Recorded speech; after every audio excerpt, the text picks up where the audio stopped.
Hello everyone. In this video, I am going to show you like how to look at HTTP messages, that is HTTP request message, as well as HTTP response message in web browser and also in Wireshark. So if you are hearing the term Wireshark for first time, do not worry. I will explain like what this tool is and how to use this. So first we will look at how to view HTTP messages in web browser. So what I will do is I will go to Firefox browser. So I already have the URL here that was there in the slide. This is HTTP URL. If you see here HTTP URL it is. Then I will click on inspect element here, and then I will click on network here. What then I will do is I will press enter here. So I should be able to see the whatever request this browser made. So let's click on the first one. So the browser made two requests and it would have also got reply on both of these requests. So let's see the first one. So you can see like this is a get request, the first request that browser made. Also you can see here also like method is get, domain is this is the domain, or this is the file actually, or the path, and this is I mean we are not going, this is a type HTML. We are not going into details of all of this. We just want to look at the I mean the overall HTTP message structure. So if you see here, it's a get request, and this is the URL that we have typed. And there is summary also here, like status is 20, okay, version this. This is summary of whatever request was made. But our main focus is to look at the request message and response message. So let's first look at the request message. We'll select raw here because we will be able to see in the same format of HTTP message that we have seen. If you see here, it's a get request if you see, and then there is Wireshark Labs. This is the basically the path if you see. Then you have HTTP 1.1. This is the version, and this is the host name if you see gaia.cs.umass.edu. Then there is user agent, like from which client the request was made. So the client here is Mozilla browser itself, the Mozilla, and then version is there. And like what type of like content this browser will accept on this request, basically what this made. So it can accept text HTML, application XHTML, and application XML. So the image and WebP also. So these are the type, I mean, format of data that it will accept. In which language it will accept? It's if you see EN US. Similarly, accept encoding is also there. Connection is basically I mean connection keep alive means, so the browser wants to keep this connection alive for some more amount of time. So maybe it is maybe thinking that I will make more requests to this web server. And there are many other headers also. I'm not going to explain all of them. Similarly, now if you, but you can see the format here. This first line is get request path, then the HTTP version. Then there are a lot of headers here, but there is no content data. If you see that content data is empty here at the bottom. Then if you go to the response headers, again click on raw. Again, if you see HTTP 1.1, so basically this HTTP version was used for communication here. Then this is the response code 200 OK. That means the request was successful. This is the date. So this is the date at which the server has replied with the response. Then you have the server name, like from which server exactly this response came. So you can see here, like it's Apache 2.4.6. So this is a type of server actually. This can also be Nginx server and many more. Then there are many other headers also, like accept ranges is there, content length. What is the content length of like whatever respond the web server has given? That is 81 bytes. Because if you see there is some reply from if you see congratulations, you have downloaded the first Wireshark lab file. So this will have some length. That length is 81. Then again, if you see there are like connection again is keep alive from server side also, and content type that the server has replied is text HTML format. And of course here at the bottom you are not able to see the response itself, but that you can see here, like this is the this will be in the response itself. That will be at the bottom of response headers, but a browser will show you here, not in the response headers. Then you can also expand get and you will get some more data, like scheme here is if you see HTTP was used, HTTP protocol was used, host is again, host name is there, then file name is there, and also address is also here. So if you see here, this is also very important. So this is the IP address of the web server. So what first browser will do is it will convert the host name, that is gaia.cs umass.edu, into IP address. So it will take help of DNS to convert this, and we will look at DNS later, like how it converts actually. But this address is important because this is basically the IP address of the web server to which we are sending a request. Now, of course, we are connecting to port number 80 because HTTP uses client and server model, and client will always connect to port number 80 if it is sending a HTTP request. So these are all the details you can see like in this in the browser itself. And sometimes, let's say if you want to debug some issue, like if you are not able to connect to some website or anything, you can also look at the headers, like what is the response code there, and many other things you can see, like whether you are making HTTP request or which version of HTTP your browser using. All of this you can see here. And also there is more information here actually. So cookies we will see later, but you can see also request response. You can see the response here. So the browser actually has not kept the response at the bottom of response headers. The response is here if you see. You can see here. Oh, congratulations, you have downloaded the first YSR lab file. That's the same as you see in the browser here. Then timings also you can see, like how much time it took. Like it was blocked for 303 milliseconds. I mean, so once you send the request, it takes some time for the browser to actually make the request. So 303 millisecond. I mean, the request didn't go. After that, only it went. So if you say DNS solution took 0 millisecond, almost no time. Then connecting to the web server took 305 milliseconds. So this is basically TCP handshake that we will discuss later. TLS setup took 0 millisecond because TLS is typically for HTTPS website, but we are hitting HTTP, so there is no need for TLS. Now, if you see next is sending also didn't take much time, sending the request itself 0 millisecond, but it waited for 305 millisecond before actually it got the reply from the web server. And receiving again didn't take any time. So this also you can see, timings also you can see here, and this can also be useful in debugging. These are some of the useful things, like whenever you make a request from the browser itself, you can see these things. Like if you have good knowledge of computer networking, you will be able to troubleshoot a lot of things. And you also got like another request was also sent. If you see, this is another request that was sent. You can also try to, in this the status is 404 not found. That means it requested for some this favicon.ico, but this, I mean, this was not found. That's why 404 error code is there. We will study about what is 404 later, but this is one of the famous, I will say, response code or status code in HTTP. Again, headers are also here. You can try to look at all of them. All of them mostly will be same kind of same. So these two are there here. Like in GET request, again, you can expand. It's the same IP that is contacted, port number 80. These are all the details here. So now let's look at what is Wireshark. So Wireshark is a packet sniffer tool. It sniffs the packet being sent, received from by your computer. So basically, it can sniff the whichever packets are arriving to your computer and whichever packets are going through your computer. Both it can sniff. It receives a copy of each link layer frame that is sent or received by your computer over a given interface. So this interface can be anything. It can be Ethernet interface, Wi-Fi interface. This interface can be anything. So you can sniff packets on all of these interfaces. And actually what happens is, so as we have studied in the OSI model, right? In that, so I mean, whatever at finally we have a kind of frame, right?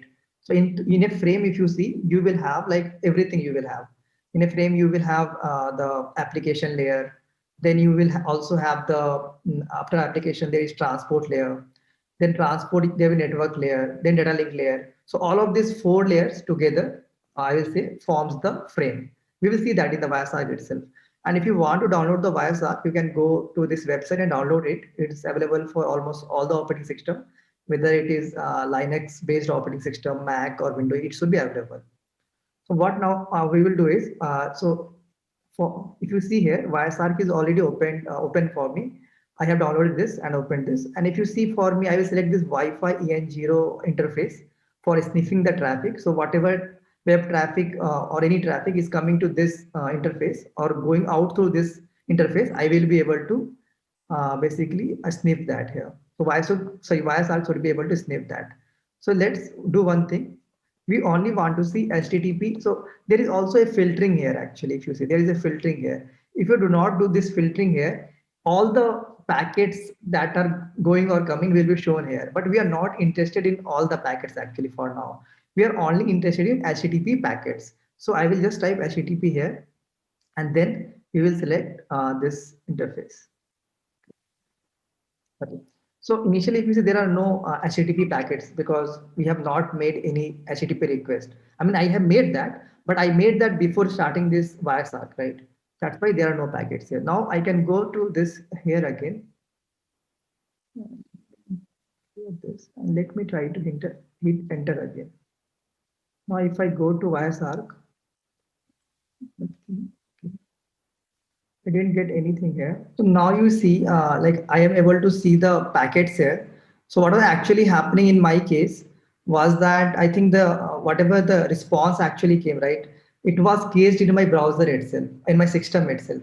That's why the request was not going to the web server itself. That's why I was not able to capture the packets in the Wireshark because so now I am able to see the packets in this Wireshark.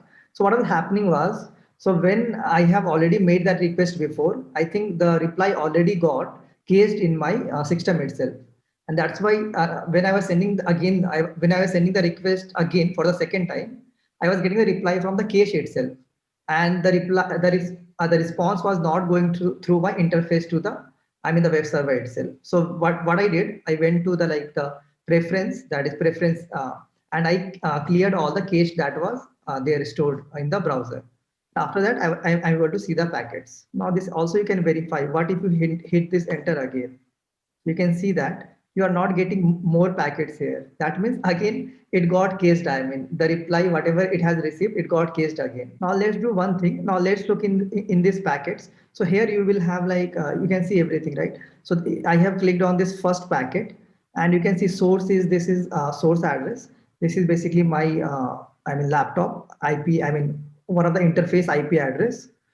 And then you have destination IP address. This is the destination is the web server IP address. Protocol is HTTP. This is the length 457. This information is basically what request we made, get this HTTP 1.1. Now, if you see into this, so this is basically a frame. If you see frame and a lot of data are here. We are not interested in this. And this EN0 is the interface from which the packet actually went and came. We are interested more of these four. I mean, basically, these are the part of this TCP IP model, right? Ethernet is the part of data link layer. Internet protocol version 4, if you see, right? This is basically network layer part. Next is TCP, that is the part of transport layer. And then you have HTTP at last, that is the part of application layer. So you can see a lot of information here. So if you see Ethernet to, right, the source MAC address is this one is my system's MAC address, and then you have destination MAC address. This is the MAC address of destination, basically the nearest node to my system. Then you have IPv4, basically then source address. This is source address, basically the IP address of my system. Destination is the IP address of the server. Here are two important headers in the IPv4. Then transmission protocol, here port number will be there. The source port is any random port on my system, but destination port always will be 80 in case of HTTP. Main thing is to look at HTTP transfer protocol. You see the request, this is a request message basically that you can see here. This is get, and same, it is Wireshark, this path, and then HTTP 1.1. Then you can see host name is there, user agent is there. All the similar headers are here also. I mean, the same thing you were seeing in browser, you can see with the help of Wireshark also. But in Wireshark, you also get a lot of more information like what is the source IP, destination IP, source port, destination port, MAC address. I mean, like my MAC, everything you get. But you also, if you let's say open this any of this IPv4, you also see a lot of flags inside this, right? So this is more informative than the browser one, right? So browser is more, browser, and this has almost same kind of information in case of HTTP, but there are many other information that you can capture about packet, like the other layers also in through the Wireshark. Then you can click on response also. This is the response. And again, in case of response, like source MAC address will be different. This will be the nearest node to, my system. Then destination is basically will be my laptop itself. IPv4 protocol is used, and source is again the web server itself, and destination is my system. Transmission control protocol port number. The response is coming from port number 80 on the web server, and of course the random port will be same, that from which the request went. So if you see this reply or the response message format is same what I have shown you in the HTTP message format, right? Same thing. You can see HTTP 1.200 OK date, server name, last modified, and e tag, accept ranges, mean the content lane, many other headers are there, right? There are many other headers also if you see, right? And at last, the data is also there at the bottom if you see. That's what I shown you in the HTTP message at the bottom. In the typically in the response, a reply will also be there. This is HTML content if you see. Congratulations, you have downloaded the first Wireshark lab file. So see, you can see the Wireshark also. So there was again a second also, if you have seen in the browser also, that is favicon.ico. You can see this also if you want to, and this also if you want to. So this is how you can look at the packets in Wireshark itself. So whenever you are making HTTP request, so today most of the websites are on HTTPS, and even if you type HTTP that website, they will redirect you to HTTPS itself because they do not support HTTP. They typically redirect you to HTTPS itself. But like this website, I found out from the book itself that I am referring to. From there, I took this rare HTTP website, which was also able to give me the content itself. This content is also important. What is it is giving me, right? This congratulations, you are downloaded the first Wireshark file. It was not redirecting to HTTPS. So I was able to show you a demo of this. So do try this with this same URL itself. You can try and keep looking at all of this IPv4, TCP, and everything.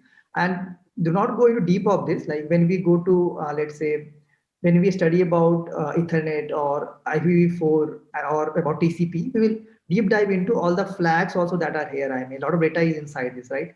You will deep dive at that time, but you can at least look at the source port, destination port, and try to make sense of this, like source IP address, destination IP address, source MAC address, destination MAC address, and at last, of course, there will be application layer data that is there. This is HTTP protocol. So here we have HTTP data. So I hope you have understood about like Wireshark and how to use it, and a simple example I given. And also in the next in the next video, what I will do, I will use curl command and telnet command to view HTTP messages. So here we have two methods, right? Already I have done in the browser and in the Wireshark also. But we will also see how to actually see this. Let's say when you are on command line, then how can you make a HTTP request from the command line itself? And how you can view all the headers and the reply and everything in the command line itself using these two commands, curl and telnet, in the next video. So that's all for this video. Thank you.